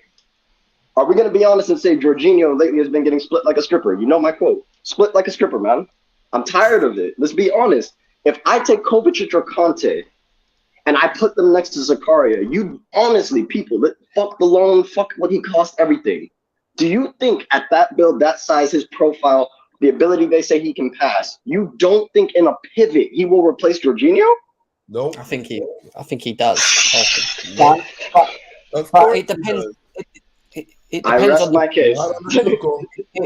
Listen. Can I just say it depends? I'm not when I talk about Zakaria, I'm not talking about him coming in and completely changing Tuchel's ideas and systems. I'm talking about him coming in and actually enhancing the systems we already have in place, and that means that playing it to a better level than what maybe we're already seeing with Jorginho. I'm not saying it's going to happen because I haven't seen enough of Zakaria, but I'm saying it's definitely an option that he should look at, and if he does perform consistently well in that area and he's utilized in a certain specific way where we are benefiting from it, and he is covering the fullbacks and he's covering that gaping hole that we have in midfield, which we can't seem to recover because J5 hasn't got the speed to do it, which I think he will do because he has got that frame and speed to do so. Then when we benefit from it, but it's about him understanding the role, and that's what we're going to wait and see. Is he going to understand the role well enough in the Tuchel system? I just think these are broad strokes right now. Like, It is because we don't know. You're asking. No, it is. Listen. Like, I'm not saying like this is the magical plan. Just know where that function ends. That's all I'm saying. Just know where that function ends. These are broad strokes that we're using right now to describe this midfield, describe how he's going to be used. Right? Sure. If he comes in and balls out, if he shows that he can actually use the ball 60, 70 times a game and build attacks from deep, and not get caught in possession and whatnot, then yeah, maybe he can replace Jorginho. But I've never seen him do that before. I've never seen him used like that before. That's what I'm trying to tell you guys. He's not that type of midfielder. Well, he's not going to. No. But you're saying he's not that type of midfielder when factually for Juventus he performed worse because he was out of position or style. That's what I'm trying to say. Maybe we have it twisted. Maybe Zakaria can do that. Even for the national team. At Gladbach, that's fair. At Gladbach, I hear you. Gladbach, that's fair. That's facts too. But you know what the problem is, though? He does lack a bit of a defensive awareness and a little bit of positioning, but Zakaria is actually decent-ish. It just depends on not if we can bring him back to the Mönchengladbach form. Exactly. But you're not wrong. Listen, I don't expect Zakaria, even if Zakaria has a worldie today, that doesn't mean consistency to me. I don't expect him to go into the team. Bro, Drinkwater had a worldie in the Prem. How fucking fooled I was. I was like, oh, Drinkwater, he looks like he's going to be a good player, that. What I'm saying is, he's not built in the same structure as who we bought in last season in São Negres, right? He's not that sort of profile of player in terms of the way he looks. No way he could be as bad as Savić, respectfully. So my thing is that, when you look at us running around at the end of the window looking for a DM, which is what we did at lastminute.com, and then looking at Zakaria to bring him in, I don't think we've just specifically looked to bring him in just to be another Kovacic or Kante, where you find him high up the pitch trying to win balls and this, that, and the other. I think we're actually trying to, what we're saying is try and find a stopgap. And if it's not a stopgap, at least maybe a solution to making the system better. Yes. That's what I'm saying. Yes. What are you saying, AJ?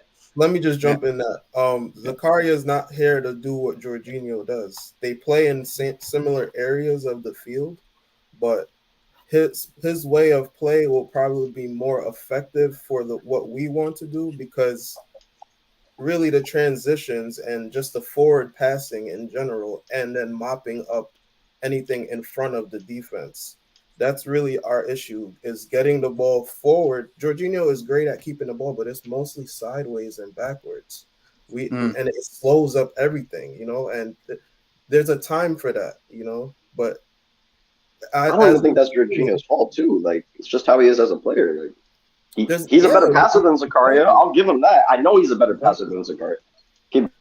So I think Zakaria gives us just more flexibility, more dynamism. I think you'll see the team just function a little bit better now. I don't think it might not happen today or next week or the next month, but I think as time goes throughout the season, you'll see that what he's bringing to the team, it might be a few small things, but it just helps the team function better. Sterling will get the ball earlier. Just the people who need the ball. Breaking up the play, that might happen a lot more easier, more quicker. That might allow us to press more because we've got a midfield or a player along next to another player that can actually press higher, and which means that the forwards are more confident at winning the ball back quicker, and the defense feels better because someone in midfield can actually cover with speed and help them in that gap. It just, these are all things that are ifs and buts because we don't know, do we? He could be absolutely shit. And you know what? It also allows Mount and Gallagher to be more considered options for the 8 positions, as on a consistent basis, because it just offers that protection. Or you can see Zakaria next to Kante. Somebody said that in the comments as well. It just offers. That would be mad. Think about it. I forgot about that. Dennis and Kante. That would help Thiago Silva a lot as well. Beautiful. That's what I'm trying to. In specific matches. That would be beautiful. Of course. You brought some big points to this, man. I think that's a good look. There you go. I think that we identified a profile of player that is different to Jorginho that we need. A profile of player. I just don't know if he actually is the player. That's all I'm saying. I don't think that he I honestly don't think he is, but I don't think he needs to be. And that's the point I'm trying to say. I think people really have been giving Jorginho a lot of slack when the truth is in the pudding, bro. Like, Jorginho has been slow in transition, whether it's attacking or defending. And that is the reason why we look so disjointed in the middle. Now, I'm not saying he's the only midfielder. Gallagher does it a lot. Fucking, if we put Ruben Loftus-Cheek in there, it's not good enough. But what I'm trying to say is Jorginho, if Jorginho had speed, I swear Jorginho starts every week. And that's what sucks. It really kills me inside because his passing IQ, his awareness of the game is A1. His issue is he does not have the speed to do what that big boy brain is telling him to do. So if you ever notice Jorginho, I think Jorginho could pass through the middle. I think he could pick out the spots. I honestly think he could take the risk, but I think he's being instructed not to, because if he makes the wrong pass, we get hit on the counter and it's a quick goal. So I don't think Zakaria came in to be the player that is, like when we're saying we're looking for that player that solves everything, is what I'm feeling right now. It's like, what is that player that we need in midfield that solves everything? And some people feel that it's someone that's more like the DM sort of profile that can sit and whatever. I don't think specifically that comes from just one player. And this is why I keep saying to people, I think we need at least two midfielders in that. Oh, yeah. I don't think one's just enough when it comes to it, but a specific profile player, correct, but not just one. That makes sense. Like, I don't know. It makes total sense. My dream, bro, Frankie de Jong and Rice. I would have lost my mind. You better keep dreaming, bro. But Kevin, that makes a good point because on the minimum for that position, we need someone that can distribute the ball, and Jorginho is probably one of the best in just that in passing. So in a minimum, we want someone that can do the same but more. And how many players out there can do that, or even near the level? Do you know what I mean? There's not that many players. So you're talking about them finding a profile player that they can actually buy, because not every player is gettable like that. Suits the system, to make sure he is that player. And it might need more than one player, because the way it's going, I mean, Jorginho could be out on a free transfer. He might not sign. We might be in that situation already next season, maybe January. So that when you think about it, you like you said, Frankie de Jong. I want a Frankie de Jong bad, but when you think about other possible players, there's not that many that can fit the best. I agree. I want to hear from Marina. Still got his blimmin' Marina loving picture up. Are you saying what's happening? Thank you for having me. Can you hear me clearly, Jim? I can hear you, mate. I can hear you. How you doing? So everybody on the panel as well. I mean, this is great. I mean, each one of you had a great talking points, to be honest. I didn't really know much about Zagreb till he came here, and I started doing a little bit of research or looking at him and his player profile. It all stems, I mean, people say he's here to help Conte because Conte is hurt. I mean, if that's the case, don't rush Conte back. I'd rather him sit out until after the World Cup and then bring it back fresh and have him go. But in regards to Jorginho, I mean, look, this is a problem that we're going to have. Either we let him go in January, which I highly doubt, or we let him go for free. Are we going to keep him, or are we going to let him go? If he's not happy, let him go. If he wants to stay, then offer him something that's reasonable. I mean, because at the end of the day, I'm not a big fan of Jorginho. I never was a fan of the pizza boy. His play is too slow for us. It hinders us in the attack. It hinders us in the build up as well. So I mean, I just don't know exactly what I see how beneficial is he in our team, especially if we're trying to push the ball forward and trying to build up and attack the ball and attack other teams. I think he doesn't do much in that. And also, he doesn't do much in the defensive aspect as well. I feel like since N'Golo Kante, him and N'Golo Kante, you always see if they play together, Kante is always a little dinged up after matches because I think Jorginho is the liability and Kante has to be 3-person instead of 2. That's a decent point. I never thought. Showtime. Yeah, I got a question for you, just because you just brought it up, and don't kill me. This is just thinking about it. Can Zakaria and Jorginho do a pass job in certain games in the pivot together? Yes. I think that. Yeah, I mean, I feel like they can, but I also feel like like I said before, Jorginho is the liability. So Zakaria has to be committed to doing two people's job in that we can't put that position. on.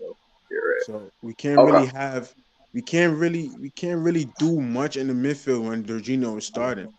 But you notice that when we play the two Ks in the six, like N'Golo Kante and Kovacic that's not true. Not you. How does Italy I use feel like they both complement each other. I feel like one knows they play better together than playing with Jorginho and Kova and then Kante and Kova. I think. How does Italy use Jorginho? Jorginho and Kova. Who plays next? Listen, Jorginho can be in this team, but he needs to be a squad depth. He cannot be the starter. That is the issue with Jorginho. If Jorginho was our squad player, I'd have no issues. If we were on the 65th minute and I saw Jorginho getting subbed in, I'm actually happy because I know he's going to slow that game down and we're going to probably see it out a little bit better. But now the question is, are we going to offer the contract to be a squad player? Is he going to want to stay and be a squad player?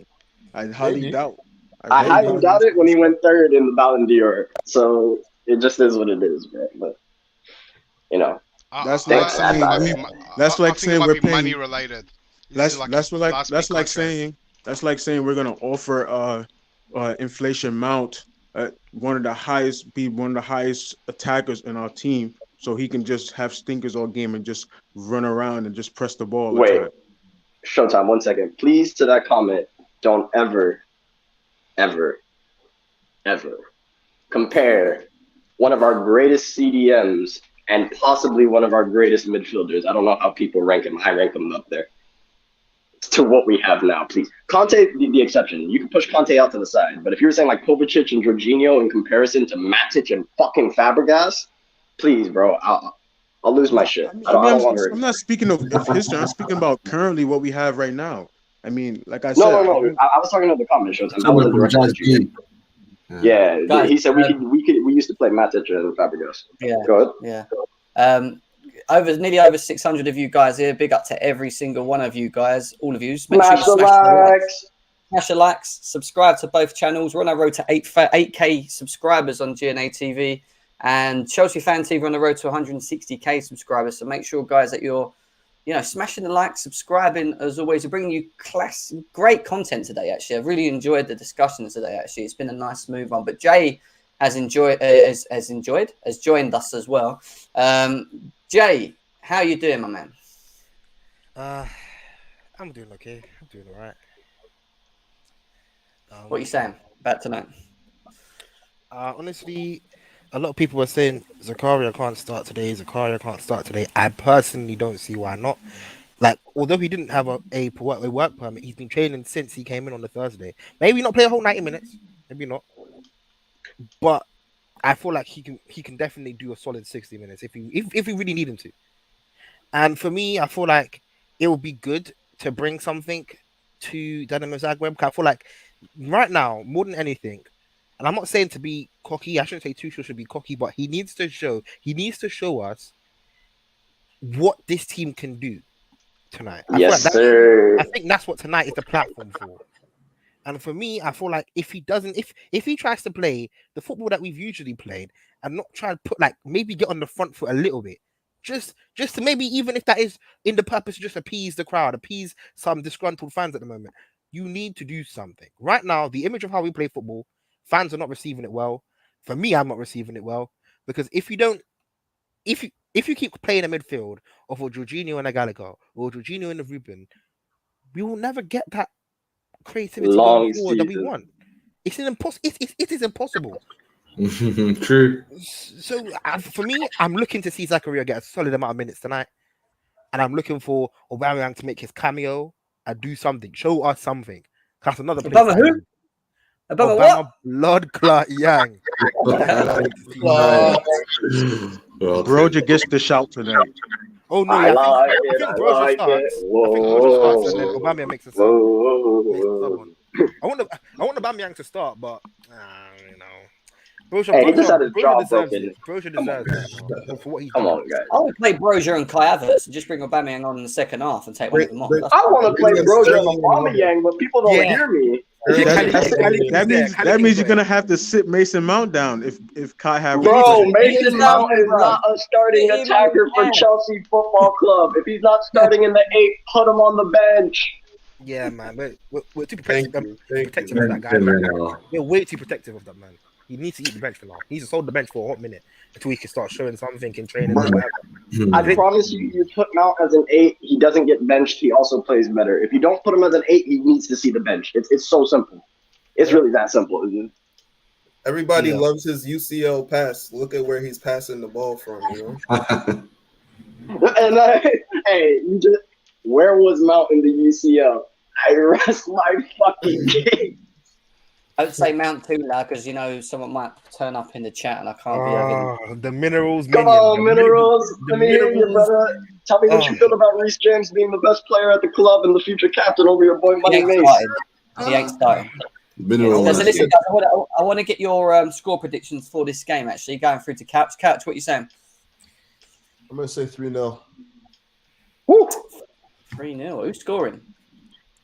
I don't know. Sterling get a brace. I don't know. It does feel like that, yeah. Yeah.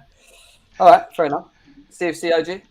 Yeah, I said the same thing already on a few platforms, man. 3-0, so I'm not going to change it. But now Pulisic is going to score, Kovacic, and Reece James has to get a goal again. Why would you do that, Lewis? Why? Come in my chat. 3-0. Stop it, man. Oh, everyone's saying 3-0 then. Zach, if you're there, probably not there. All right, Hassan, what are you saying? You guys are taking the score. I'm out there. I think it's 3-0. I think it's gonna be a frustrating one. I really think it's gonna be a frustrating one. Like it's gonna be one of them slow breakdown type of games where we score with 1 goal in the first half, look boring, and score 2 in the second. I just don't see them scoring if we have a full strength team. Well, I'm not going to underlook any team in the Champions League. I'll be honest with you. AJ, what are you saying? I don't know how that team's I don't really know much about the team in general. But I think Tuchel is gonna experiment a little bit. So I do think we're gonna give up a goal. So I'd say maybe like a 3-1, 2-1, 3-1. I say 3-1, 3-1. All right, fair enough. Kelly? 3-1. The football finally looks better. We also identify what holds us back from going a step further. All right, declared. I was gonna say what Hassan said, but he changed my mind. I think with Hassan saying that, I'm gonna be with everyone else. I'm gonna say 3-1 because that one's gonna come through whoever keeper plays, whether it's Kepa or right. And I also think the goals are gonna come from Chilwell and Reece James or Jorginho or Koulibaly. That's where it's gonna be the defenders score all the goals. Yeah, it's crazy. I hope Kovacic gets a goal for half his family is going to be in there, half the stadium is his family there, and Aubameyang debut. So I'm hoping for that. But I feel like Zagreb's going to press us, so I think it might be more open than people think. Yeah. We do well when teams press us, right? Unless Jorginho starts in the middle. Yeah, it's more space. That's why. Yeah, I agree with that. The system's meant for that, but we've been getting caught out in some of these presses. I'm going to go. Right, listen, I'll do myself. What are you saying, Showtime? I second everybody's 3-1. I think our defense is leaking goals, so it's going to happen. And I think Broja gets a brace. And I think one of those defenders scores a header. All right. Jay? I'm going for the most wildest take tonight. The most wild prediction. Oh, shit. I'm going for a 4-1. I'm going for Raheem. Raheem gets 1. Broja gets 2. Aubameyang gets 1. Broja gets 2. That's what I like to hear. Mine's gonna be a dream, bro. That would be a dream. Mine's gonna be a lot more. I think mine's gonna be the most wild then, by the sounds of it, because if Kepa's in goal, and I'm saying this now, if Kepa's in goal, I'm going for 4-3. Whoa! We're gonna get peppered. What do you think this is, Bev? I think you're gonna see balls hit the post, hit him in the face again, and go in. I think, mate, I can just. But Jem, Jen, You should just put £1 on that. If that game, just put £1 if on that that. game goes 4-3, that means our midfield or our defense was shit that game. Yeah, because there's no way there's no way to just get 3 chances in the whole game and Kepa concedes all 3. That's not gonna happen. Let me reword this. If Kepa starts and Jorginho's in the midfield, and we play a back 4. No, back 4. Yeah, you're right. You're right. And we play a back 4, we're going to concede 3 goals. It's going to be 4. Chelsea FC versus Zenit all over again. 3-3 draw. Because they're going to be open, but I think they're going to throw the bus at us.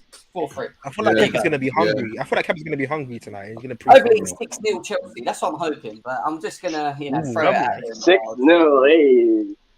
I honestly hope Kepa. Let's be real. We want a clean sheet. I want a clean sheet more than 3 goals. I'd rather win this 1 or 2-0 if we get the clean sheet. I actually want us to get back to our defensive solidarity because we need that for the league. That's just how I personally do. Yeah, if Kepa gets a clean sheet on one of his first games back in a minute, Mendy, he starts getting followed. That's going to look well for Mendy. Uncomfortable conversations to be had, lads. That's what's going to happen. Clean sheet today. We got a match reaction tomorrow anyway. So if it's 4-3, 3-1, 5-0, 6-0, 10-0, Chelsea lose 6-1, whatever it is, we are going to smash them likes, people. It's good. We're going to be talking about it. Yeah, we're going to be talking about it. So make sure you find yourselves back here for that reaction as well. Up the Chelsea. Hopefully we do get the win. Yeah, look, it's been a good show today, guys. I've enjoyed it, actually. Some good conversations on Zakaria as well, which was quite interesting as well. No arguing. It's great. Yeah, no arguing. You can follow Couch Critic on his YouTube channel, guys. There's still 500 of views here. Couch Critic. If you type his name in, Couch Critic, that is his YouTube. So go and type in Couch Critic and follow him over there and give him a subscribe, man. He's the Don, mate. He's the Don when it comes to match reviews, man. Trust me. You need to go and get on over there. You got CFC OG, who's got his YouTube channel as well, which is his name, CFC OG. Go and check him out. I just got back on the live as well. They just let me. They put my copyright down. I'm back on the live. I'm doing a watch along today, but no TV in the background. All right, watch along on CFC OGs if you want to go over there. So go and check that out. Zach just disappeared, so I don't know if Zach's got Twitter or to him. Hassan's on Twitter, which is his name at Unnamed Wrecker, so you can go and check out Hassan on Twitter. AJ, first time here, mate. I don't know if you've got Twitter or YouTube. Or what you do, I'm low key. I'm just watching. Exactly. I feel you. AJ's vibing, bro. But I'm open to coming back. Let me know. Hey, you're always welcome, mate. It's good to have you on. You're welcome, man. Much respect.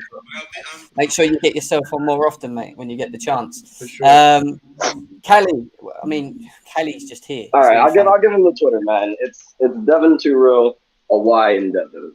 If y'all want to follow me, you can, because I talk a lot of shit. Type it in the chat. Yeah, type it in the chat. Yeah, that'd be better. Yeah, Declared is his name. Declared. He's Declared CFC on Twitter as well, so you can follow Declared on Twitter, and he's here as well with his Fator picture, which is funny. I love that. And if you have an actual channel similar to Jam and Couch and OG, link it in the private chat so I can give you guys a follow. Try to give you guys some views and always here for the support. Jay's Twitter is JCFC11, but Jay's always here anyway, and he's over at CFC OGs, and he's here. He's everywhere, Jay, mate. He's everywhere. So you can just find him out on Twitter as well.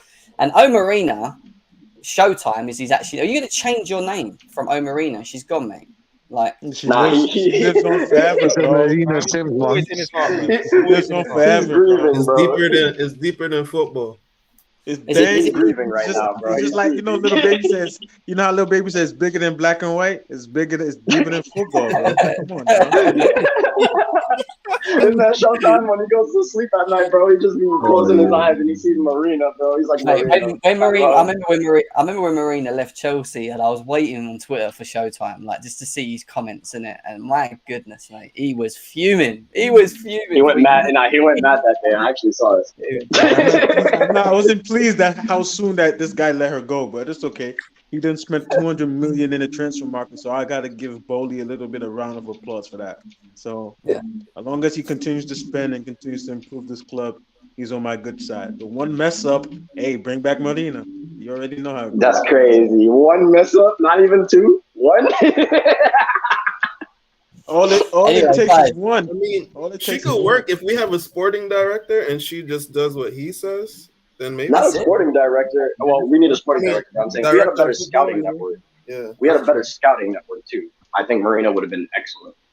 Chelsea fan TV viewers, go and follow GNA TV, which is my channel. We're on our road to 10k subscribers over there. So if you haven't followed GNA TV, go and follow GNA TV as well, and vice versa. GNA TV followers, there's 200 of you there. Go over to Chelsea fan TV and subscribe to them over there as well. Just share the love, man. Just share the love. We're both combined watching shows most days because I air on both. Chelsea fan and it's just a click of a button. It doesn't take money. It doesn't take anything. Smash them likes. Hit them subscribe. Smash the likes and smash the likes for Chelsea winning today. But we're going to leave it there. We'll be back, like I said, for match reaction. Hopefully it's a nice show tomorrow. We can come on and we can be happy for goals.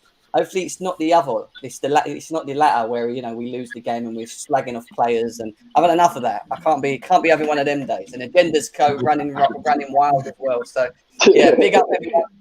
Enjoy yourselves. Enjoy the game. The game kicks off in 2 hours and 15 minutes, guys. Yeah, 2 hours and 15 minutes. I miss you, Timo. See you again very soon.